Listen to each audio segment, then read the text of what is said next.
Welcome to Truth and Company Boxing Podcast for another segment of 20 random questions. I'm your host, John the Truth Dioria, and today our guest is former champion, one half of the best trilogy in boxing history, and my personal favorite all-time boxer, Irish Micky Ward. How you doing, Mickey? What's up, bud? How you doing? I'm doing great. And just for some of the casual fans that don't understand, when I just said Micky Ward, now they're seeing George Ward on the screen. Can you explain that real quick? Yeah, that's my George is my real name. I'm George M. Ward Jr. That's my real name. Mickey's a nickname for because I used to call my dad that when he was a kid, Mickey, because my middle name's Michael. So I was Mickey from birth pretty much, but my real name is George. Only one I know is George is my teachers in school, the principal, and my friends. Okay. Well, listen, I know you've been out of the ring a long time since the trilogy with the Turogati, and so I'm sure a lot of the fans are wondering, are you still involved in the sport, or what's going on with you? Yeah, I'm still involved. I help my nephew at his gym. I have which had Box to Burn. I have a clothing line with my nephew, Micky Ward apparel. You can find that on Box to Burn website.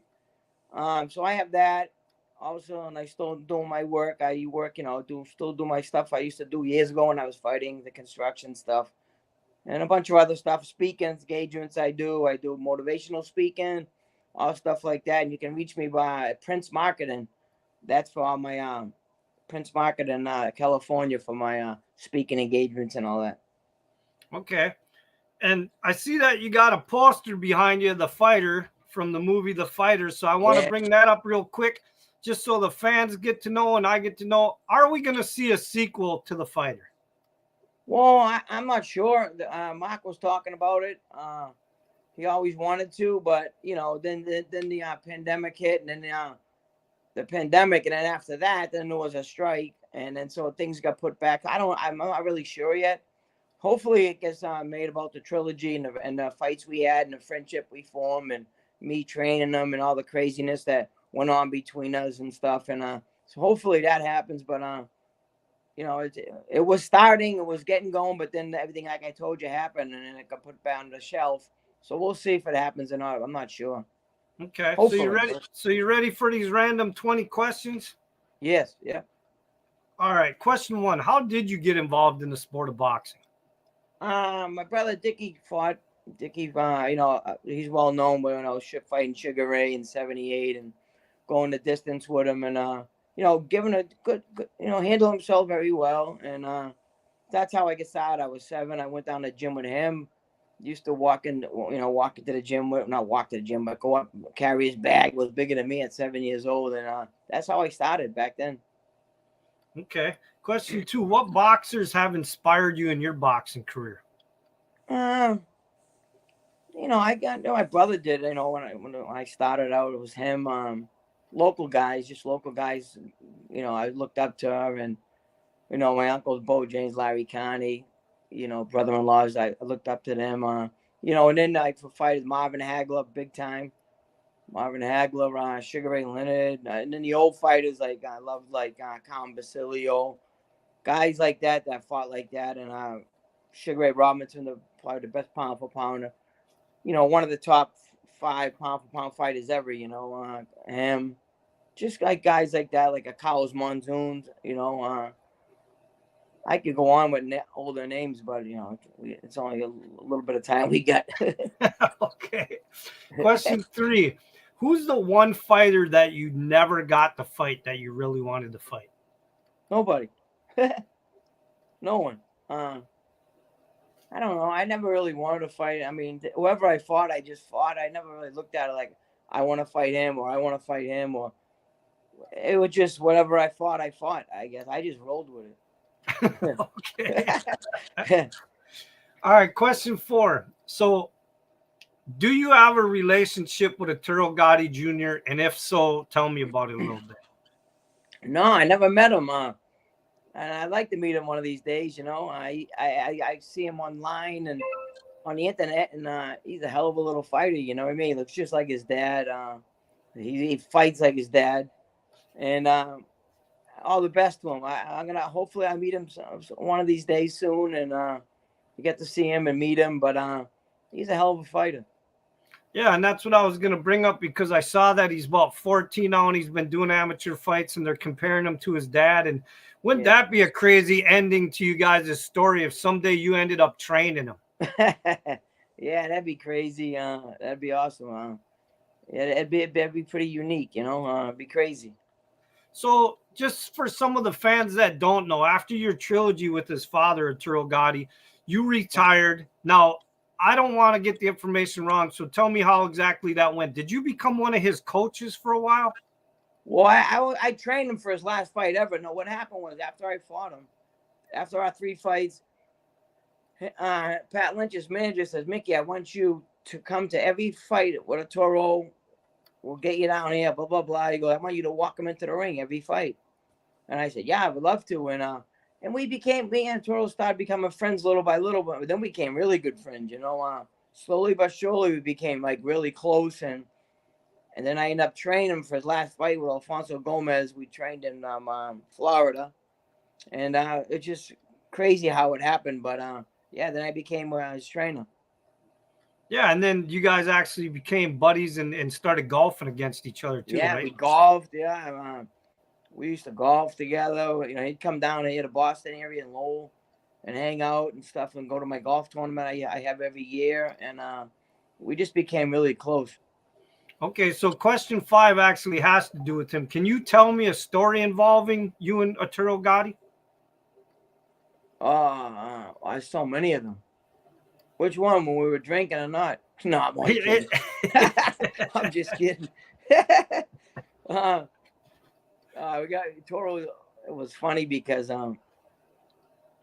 Toro would always he'd be in a competition with me everything we did, whether it was golf, that's just the way he was, and it was the way I am too, I guess. So we were at we were in Hollywood or wherever we were. We went to this golf A1 golf carts, whatever they are, the speed cars there, and I beat him, and it killed him. Right? It killed him. He always wanted to beat me at running. He wanted to beat me at jumping. Anything we did, he always wanted. It was a competition when I was training him, and he got so mad when if I outdrove him in golf or if I beat him in the car. It ruined his whole day. Me, I just roll it off and go like I don't care. Him, it killed him. And I beat him. Running. I was better. Only thing he was better at me than with jumping. His legs were big, strong, you know. But I can run. I can run like longer or fast or whatever. Not faster, but like distance wise, like fast, you know. And it'd be right behind me, but it would kill him that I was ahead of him. All right, question 6. What is something that your boxing fans don't know about you? I'm quiet. I don't know, maybe quiet. Just normal. You know what I mean? I'm just like a normal person. I don't just because the stuff I have with my fights with Gaddy and with how the big fights went in the movie, and people would think that was someone like you can't get near. Nah, I'm just like the guy next door. I shovel people's driveways or whatever in the neighborhood here. With the older people, I go around and I help them out and I shovel them all out. I don't let them shovel. All right. Question 7. Tell me the craziest or the funniest story that ever happened between you and a boxing fan. I don't know. I don't know. There's not really. I don't know. I don't know. You see the fan, you say, "Hey, how you doing? What's up?" You talk, whatever. I never got into any confrontation or no funny thing, and I don't know. I can't really remember. Yeah. Okay. All right. Question 8. What's the best advice you ever got from another boxer, and who was it? Another boxer, that best advice I ever got? I don't know. I got probably just I can't think of who it was, but I think it was an old timer. I think and he's a local guy. Yeah. I think it was his guy Stevie Coop used to fight in Lowell. His dad was a little older guy, and he used to say, you always got to be in the best shape you can possibly be in, and he really emphasized like the conditioning part, and that was my best thing. My conditioning was always great, so maybe that was probably one of the best advice I ever got. Okay. Question 9. What's the number one problem in the sport of boxing right now, in your opinion? I don't know. It's not a problem, but I think it's where all the money they get, like one doesn't have to fight two or three. What, you know what I mean? They get to pick, I guess. You know what I mean? I think the champions should all fight or whatever. It's not like they don't have to fight. There's so much money if you fight number 10 guy than if you fight number 2 guy. So why take a chance at 2 when you can fight 10 and make the same? I think the best should fight the best. Like Tyson fought Holyfield, like those guys, like the fight's coming up now, that what you got on the big fight coming up, I guess the one I just fought Beterbiev last night, he's fighting Bivol now. I think that's great where you would never see that before. Like a Barrero when he fought Morales, like those guys, that's what you should be, guy. The top guy should fight.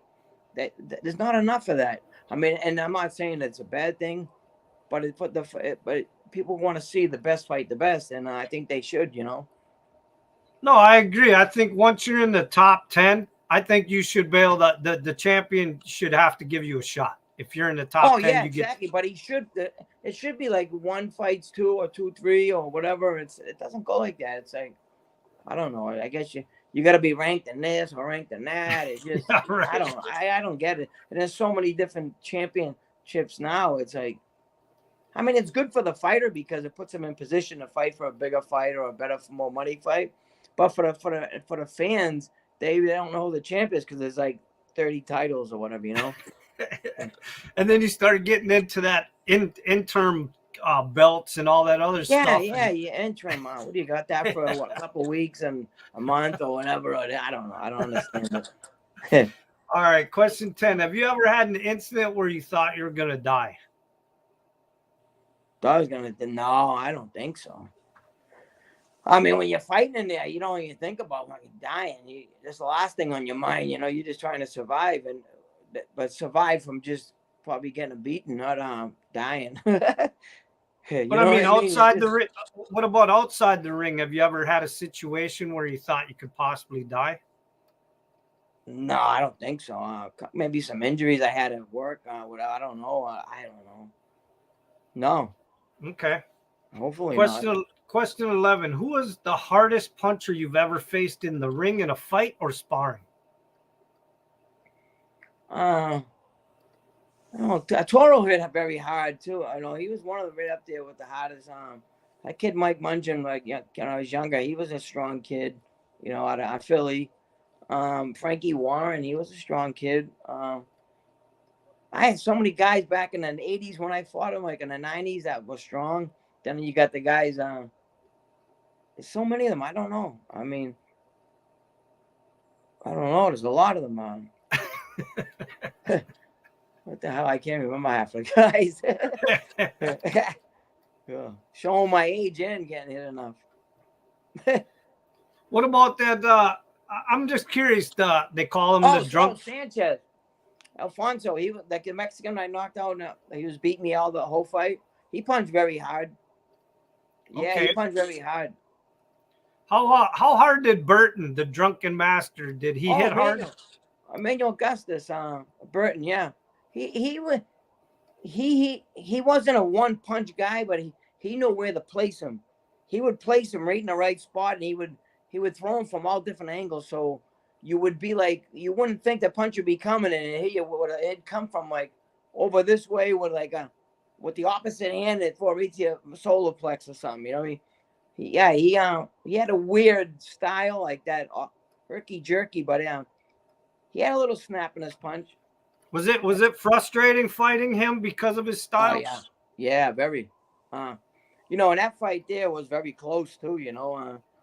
I had a wide margin, but I think if I didn't knock him down, it could have won either way. You know what I mean? It was tough. It was close. Okay. Question 12. If you had to spend 30 days in a jail cell, what comedian would you choose to be your cellmate?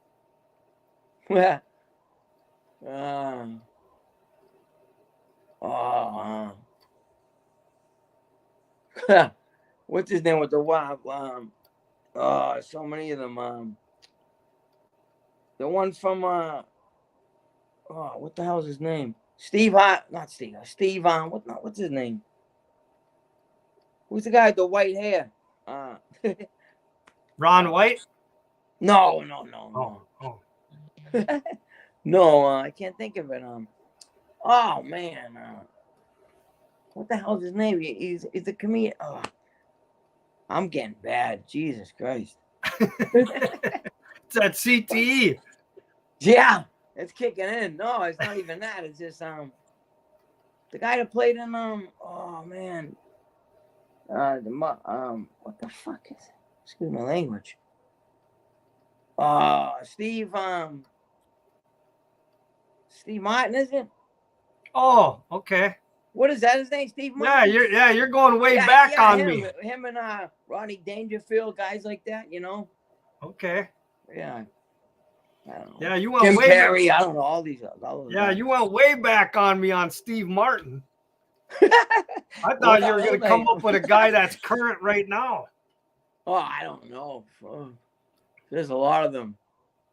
A lot of the comedians. The Maniscalco, what is his name? Yeah. One from New York there. Yep, I know you're talking about. He's funny. Yeah, and I don't know. I can't think of anyone else. There's a lot of them. I just can't think of the name. All right, question 13. Do you have any tattoos? And if you do, what are they? Yeah, I got one. I got my wife on my chest. I got my dog, Gigi. The Gaddy, we named Gigi my bulldog after Toro. Her name is Gaddy Girl. I got her. I have one on my leg. I got one on my back. The Irish flag on my back. I got a couple of them on my arm. Irish flag on my arm. I got like 12, I think. Okay. All right, question 14. If you were on death row, what would be your last meal to eat? A bean sandwich with butter. No, I'm only kidding. Probably on nice. I'm just simple. A nice chicken palm plate. I love chicken palm. Italian food, give me it all day long. Okay. Something Italian. Question 15. What's something that you're very passionate about besides boxing? I like baseball and football. Like I used to play baseball younger, up into high school. Football I played up into high school, like, you know, because our boxing season was the same time as all those, and not baseball but football, and so baseball, football. I love watching like basketball. I'm a Boston, like Red Sox, Celtics, Patriots, Bruins. I'm a big Boston fan. Okay. Question 16. If the mayor of your city was willing to name something after you, what would you want named in your city after you? I have a circle over here in Lowell named Micky Ward Circle. They gave me a big stone with my name on it. I don't know. I don't care. So you already got something though. Yeah, I got something, but I'm not a person that really worries about like that, or you know, I don't know. Whatever they give me, I'll take. All right, question 17. So, what's Micky Ward's favorite snack food? Anything sweet. That's all I eat is sweets. I'm bad. I don't know, cookies or anything. Ice cream, sherbet ice cream, chocolate chip ice cream, vanilla. I love ice cream. I love all sweets. Give me anything sweet, I'll eat it. Okay. Question 18. Can you tell me an interesting story out of your boxing career? Oh man, I don't know. I don't know. I don't know. I can't really think of one. That's just, I don't know. You got anything else? You can't think of anything? Just some simple story out of your career that maybe the fans or somebody doesn't know about? So, give me a story between you and your brother. Those are always interesting. All right, yeah. I fight Gaddy the third fight. So I'm getting hit. I'm getting, I'm like hurt and stuff, I'm come back to the corner. I'm dazed, right? Because he had just hurt me. And my brother goes, you can move your effing head once in a while. I says, go F yourself. He goes, it's not against the rules to move your head once in a while. I goes, go F you. All right, question 19. What's your opinion of the YouTubers and the internet influencers getting involved in the sport of boxing? Well, people, here it is. Here's the way I look at it. Like, obviously, they're making big money where some fighters ain't. But you know what? Like Jake Paul, perfect example. And he's a dedicated fighter. I mean, he is a fighter now, and he's not bad. You know what I mean? Like, he's not as bad as people think he is. And people say, oh, he's not a fighter. He's not a fighter. He's not in the top 10, 20 or whatever, 10. No. But he brings, like, what he brings to boxing, he brings, like, a different dynamic to it. He brings all those, like, YouTubers over to it. So there's so many more eyes on it now through him. He's not a bad fighter. I could see if he didn't train and he's a joke. No, he trains his ass off. You know what I mean? He got a good trainer. He trains his butt off. He respects the sport. Yeah, he might be a little crazy or whatever, but so what? You know what I mean? Look at all the eyes he's bringing to boxing. Where if he wasn't in boxing, like all those people that are like looking at like buying the pay-per-views, they wouldn't be buying him if he wasn't like a YouTuber that they all followed him for years, So he's bringing a whole different dynamic to boxing outside of just a regular boxing person, you know what I mean? So, I mean, hey, I give him all the credit in the world. I think he's, will he be a world champ? I don't know. He possibly could be, but I don't know. You know what I mean? He has to fight someone that's a real top 10 guy, you know what I mean? To say he's like, a great, good fighter, you know what I mean? So he hasn't done that yet, but I give him credit though for what he brings to boxing. I don't mind at all. I think it's good. Okay. All right. Question 20. If you died tomorrow, what would you want your fans, your friends, and your family to say about you? Just that I was a good guy and I gave everything I had in the ring to, whoever I could help out, I help out. I have a charity, Micky Ward Charities. I've given out, a local basic charity, but I've given out, like, in the last 10 years, we've given out over $1 million. Last 20 years, I'm sorry, that we have the charities into local communities and stuff. So just that I try to help people and just try to be a good person. That's all. Okay. Well, listen, Micky, I appreciate you taking time to come on and do the 20 random questions. And if you'd like to give a shout out to any, sponsors or companies or say something to the fans, go ahead. No, I just say to the fans, thanks for always being behind me throughout my career. And, it's tough being a fighter, going through ups and downs and stuff. But, with all the fans that motivate you and keep you going, just thank you for all the support. All right. And hold on. And with that, the truth has spoken. You got it, buddy.